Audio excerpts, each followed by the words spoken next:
But when the person integrates their shadow and gets the aggressive part of themselves integrated into their personality, their faces harden. And if you look at people, you can tell. You're going to be in a lot of pyramids in your life, dominance hierarchies and different states and families and all of that. And they'll arrange themselves into a hierarchy, and there'll be something at the top. And the top is the thing that can do well across hierarchies. So it's not stuck in any one pyramid, and it's partly associated with vision and the ability to see a long, long distance. Also to see what you don't want to see and to report that back to the king. And so the king, fundamentally, as far as you guys are concerned from a psychological perspective, that's your superego. That's the Freudian perspective. Or it might be the moral system by which you comport yourself. But your eyes are the thing that updates that, right? You need it to orient yourself in the world. You need it to orient yourself among other people. But your eye and your capacity to pay attention, especially to what you don't want to pay attention to, is the thing that continually updates that model, exactly as Piaget laid out with children. The world with reflexes, and maybe a more modern psychologist would also concentrate on the implicit motivations, and those have to be organized inside the child into some kind of hierarchy of unity before the child can organize him or herself into the broader unity of the state. And that's basically what's being represented here. And so Zazu, the eyes of the king, comes to check out the king, and that's, what's his name? What's the king's name?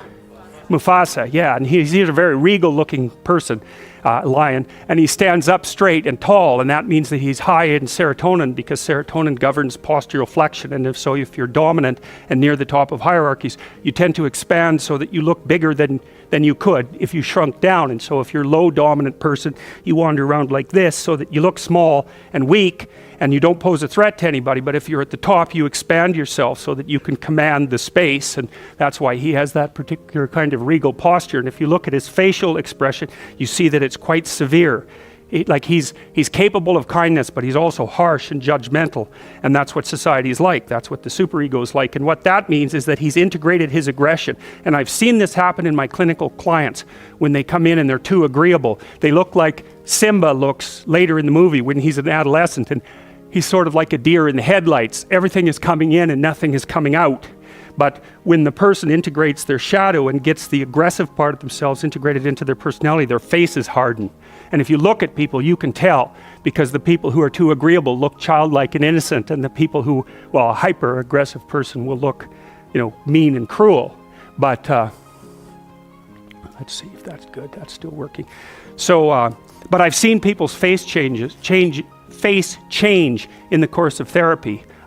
Men and women. So, and what happens is they start to look more mature, and it's more like they're judging the world as well as interacting with it properly once they integrate that more disagreeable part of them. It's very, very necessary, and that's part of the incorporation of the Jungian shadow, or the incorporation of the unconscious from a Freudian perspective. But old Musafa there, he's already got that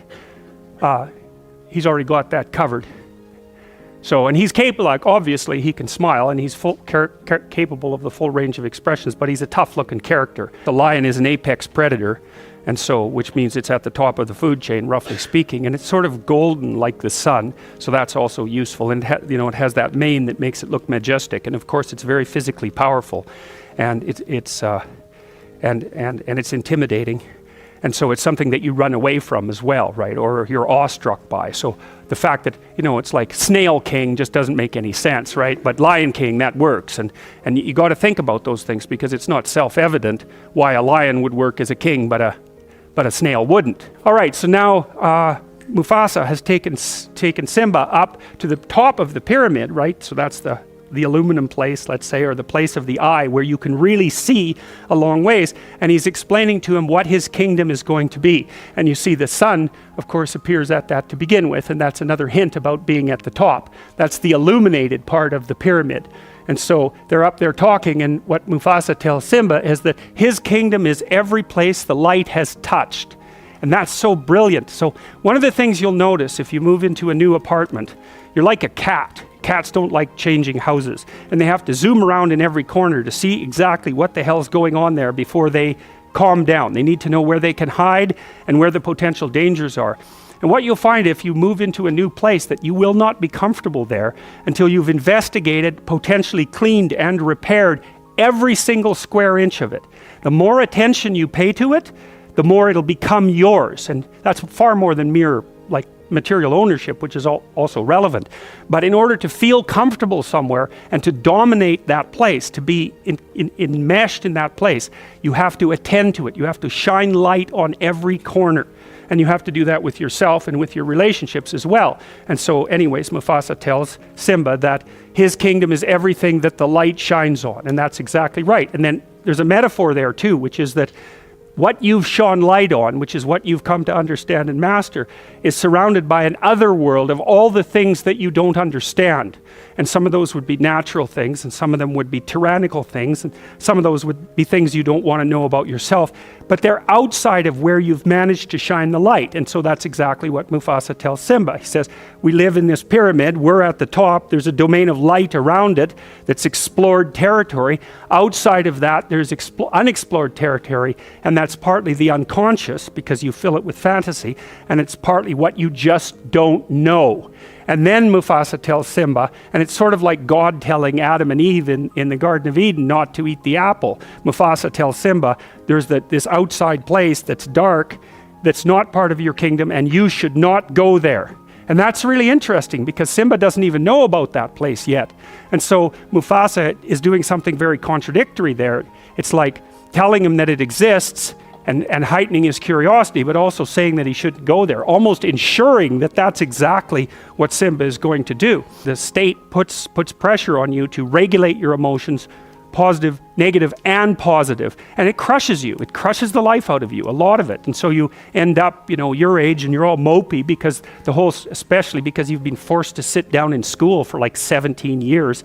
You're all mopey, and it's no wonder, you've had the spirit taken out of you by the process of discipline. But without that, you'd be completely useless. So it's another one of those paradoxical, gifts and catastrophes that you encounter as you move through life. So then Simba encounters the anima. That's the anima, the Jungian anima. And the anima is the feminine counterpart in the soul. And she, you could tell what she does to him, right? Because she's got this supercilious and what would you say, judgmental and teasy look on her face. And she's really trying to put him down, and it's working like mad. He's not very happy about that at all. And she's the thing, this is what the anima does, the soul. She's the thing that teaches the exploratory hero that it's not everything it could be, right? And that's part of, this can be read multiple ways, but it's part of the eternal tendency of women to make men self-conscious by their sexual selectivity. That's part of it, because that makes men self-conscious like nothing else. And it's also perhaps been one of the phenomena that's produced the evolutionary arms race in the sexes among human beings, that's caused our rapid cortical expansion and our quick movement away from chimpanzees, who aren't selective maters, by the way. He's the son of a king, so he's very, very privileged, and he confuses his privilege with competence, which of course all of you do, because you're all sons of the king, which is why you can sit here in the university, and you confuse your privilege with competence as well, because has nothing to do with any of you that the lights are on and this place is so peaceful, right? But you take that for granted, and it can make you false and arrogant. He's in for real trouble, man. He thinks he knows everything. And of course, then he has a wrestling match with, what's her name? Was it?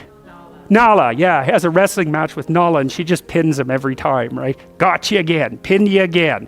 And that's basically right. One of the things that happens with men when they meet a woman who they really desire and admire is they project an ideal onto her immediately. That's an anima projection. And then that anima projection judges them, and they act all inferior and stupid. And it's partly because they are. That's why. And so then they go down in defeat constantly to this thing that they're projecting, which at least has some concordance with the actual woman, but not that much. So, okay, they keep wrestling, and then they're on the fringe of the kingdom. This wrestling match between this pairs of opposites takes them to the edge of the kingdom, and they end up in the elephant's graveyard, right?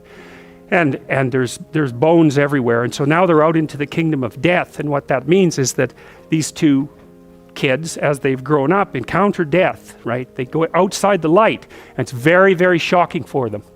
They're very curious about it, obviously. They go to explore the skeletons and all of that, even though they were told not to. But their curiosity, they can't stay away from death. They're too curious about it. And so they develop knowledge of death. And then, of course, out there in the deadlands is where the hyenas are. And that's exactly right, because hyenas are scavengers, right? And they can break bones with their teeth. They're really, really quite the animal. And, you know, you kind of have a shudder of repugnance when you see those things. And I think it's partly, I mean, we shared an evolutionary landscape with the ancestors of hyenas for a very, very long time. And like vultures too, you know. You couldn't imagine something that would be more well-designed to look like it was a horrible thing than a vulture, right? And there's this weird concordance, and crows and ravens are like that too, carrion eaters, you know. Eagles are kind of an exception, but they look just as creepy as they are, which is really quite interesting. And of course, hyenas fall into that category, and they laugh too, which is, you know, really? You also have to laugh, really, with all these other things you have going for you? And anyways, the hyenas are enemies of lions, and they can take lions down. They're tough things, and you know, they not one hyena obviously, but a bunch of hyenas can give a lion a pretty damn rough time. And these little lions are really no match for the hyenas, and so they get threatened very, very rapidly. And one of the hyenas, of course, is just completely out of its mind. And one of the things that's really interesting, and you see this with the Muppets too, there was often a puppet that was like a crazy puppet, and its eyes would move in different directions. You know, and one of the things that happens with people who are schizophrenic is they show involuntary eye movements. And it's because you have a brain center that controls your eyes voluntarily, and you have another one that controls them involuntarily. So you can see that.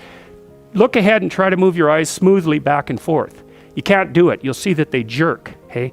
But if you put a finger in front of your face and then do this, they'll move perfectly smoothly, and that's because you're using different eye control centers, one voluntary and one more involuntary, and the involuntary one is actually more sophisticated.